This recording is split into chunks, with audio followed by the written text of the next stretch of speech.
మరియు ఫరో తన చేతినున్న తన ఉంగరము తీసి యోసేపు చేతికి పెట్టి సన్నపు నార బట్టలు అతనికి తొడిగించి అతని మెడకు బంగారు గొలుసు వేసి తన రెండవ రథం మీద అతన్ని ఎక్కించాను.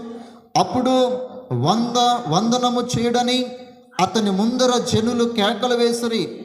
అట్లు ఐగుప్తు దేశమంతటి మీద అతని నియమించాను.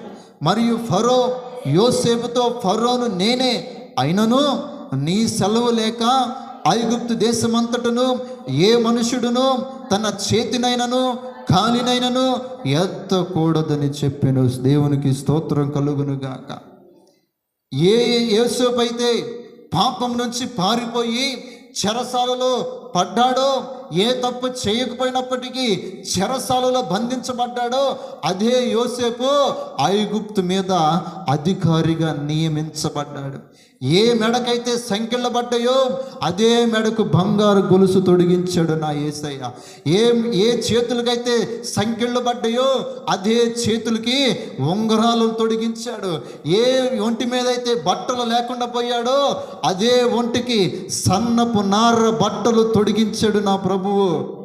ఈరోజు నా ప్రభుకు నువ్వు భయపడి జీవించగలిగితే నీ జీవితాన్ని అద్భుతంగా మార్చగలిగిన దేవుడై ఉన్నాడు. నా ఇష్టానుసారంగా బ్రతుకుతానంటే కుదరదు ప్రియ దేవుని బిడ్డలారా.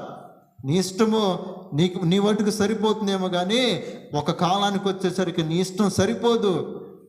నీ ఇష్టానుసారంగా నువ్వు బ్రతకటానికి